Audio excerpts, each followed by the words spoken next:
topik yang akan saya sharing pada hari ini, pada siang hari ini adalah tips menabung. Bagaimana kita bisa menabung untuk jalan-jalan, untuk traveling. Jadi banyak sekali yang pertanyaan yang masuk di inbox saya. Gimana sih Bang Sandi caranya dapat duit buat traveling gitu kan? Nah, jadi kan untuk dapetin duit di traveling ini sebenarnya teman-teman tidak mesti punya penghasilan besar kok. Tidak mesti punya penghasilan besar, tapi teman-teman cukup disiplin dalam menabung. Nah, kebanyakan masalah yang kita alami sekarang, terutama anak-anak muda, orang-orang yang umurnya di bawah 30 tahun, itu kan masalahnya susah disiplin untuk menabung, menyisihkan uang dari gajinya, dari penghasilan untuk ditabung. Nah, pada hari ini saya akan sedikit sharing, ada 5 poin. 5 poin yang teman-teman bisa praktekkan. Yang mana 5 poin ini bukan teori, tapi saya sudah melakukannya. Mudah-mudahan ini bisa teman-teman terapkan juga di finansial di kehidupannya sehari-hari untuk bisa menabung uangnya untuk traveling. Jadi saya akan bahas yang pertama yang saya kerjakan adalah kurangi ngopi atau ngeboba di luar. Nah, memang sekarang minuman kopi kekinian, minuman boba ini kan lagi tren ya teman-teman ya, terutama untuk anak-anak muda. Memang sih satu cup itu kan harganya bisa mencapai 35.000, bahkan ada yang 50.000 kopi-kopi yang kekinian sekarang ya, yang nggak perlu saya sebutkan brandnya. Kemudian ada minuman boba. Nah, ini memang menjadi tren dan kelihatannya enteng, cuma 35.000. Tapi kalau teman-teman kalikan 10-20 kali dalam sebulan, itu uangnya gede loh. Mending tahan-tahan dulu deh. Tahan-tahan dulu, mending uangnya kita buat ngopi di Menara Eiffel. Oke, nomor 2. Teman-teman kurangi makan makanan hedon di restoran-restoran mahal. Nah, bukannya saya ngelarang, bukannya nggak boleh kita makan makanan di restoran, tapi ya seminggu sekali oke lah. Tapi kalau udah tiap hari, itu teman-teman kosnya gede loh, gede banget. Bayangkan. Ini kita kasih ilustrasi, saya kasih ilustrasi.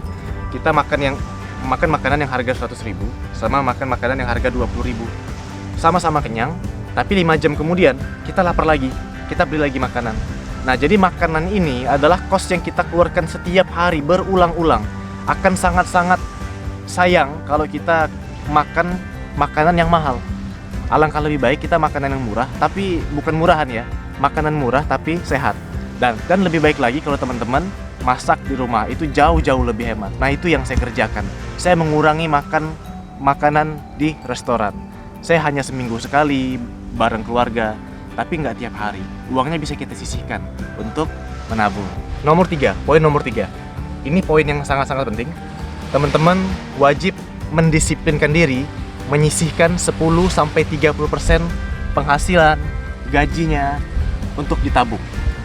Nah, jadi ini memang nggak gampang teman-teman. Saya juga butuh waktu, saya juga butuh waktu tadi beberapa bulan untuk disiplin menyisihkan uang. Misalnya kita punya gaji 5 juta, kita sisihkan 1 juta atau 2 juta untuk kita tabung. Nah, itu memang nggak gampang, tapi yakinlah kalau teman-teman bisa disiplin dalam menerapkan 10-30% menyisihkan uangnya untuk ditabung, traveling ke negara manapun itu bukan sekedar impian, tapi bisa Anda wujudkan. Oke, poin nomor 4. Teman-teman harus prioritaskan, bedakan yang mana kebutuhan, yang mana keinginan. Jadi teman-teman harus dahulukan kebutuhan aja dulu, jangan keinginan.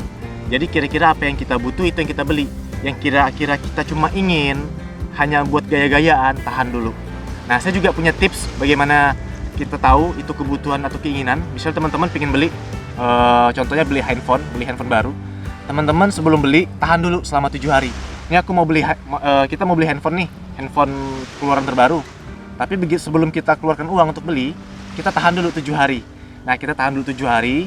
Setelah 7 hari, misalnya kita masih ingin beli, berarti memang itu kebutuhan. Tapi misalnya setelah 7 hari kita udah nggak ingin lagi, berarti itu hanya keinginan, hanya lapar mata.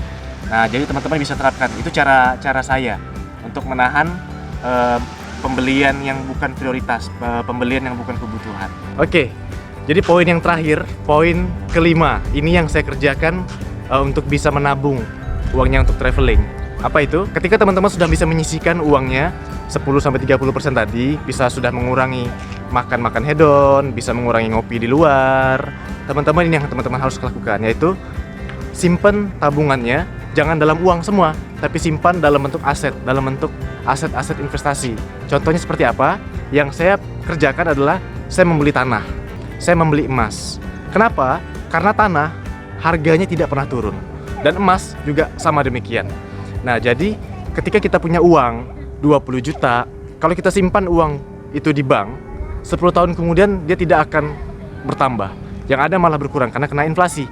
Tapi kalau kita simpan dalam bentuk tanah, 20 juta tahun ini, 10 tahun kemudian bisa 200 juta. Nah, ketika nilai aset investasi kita sudah meningkat, kita bisa jual atau kita bisa kelola yang uangnya bisa kita pakai untuk gaya hidup Anda. Nah, seperti itu teman-teman. Jadi itu yang saya kerjakan. Ini 5 poin, bukan saya teori, tapi inilah yang saya kerjakan supaya saya bisa nabung buat traveling dan lain-lainnya. Nah, semoga teman-teman bisa praktekkan juga. Tapi misalnya teman-teman punya tips lain, tips-tips yang lebih banyak untuk menabung, teman-teman bisa isi di kolom komentar. Oke, terima kasih banyak. Sekian dari video pada siang hari ini. Semoga bermanfaat, semoga teman-teman bisa praktekkan. Dan jangan lupa like, komen, dan subscribe channel kita. Dan support kita terus untuk terus memproduksi konten-konten menarik. Terima kasih. Assalamualaikum warahmatullahi wabarakatuh.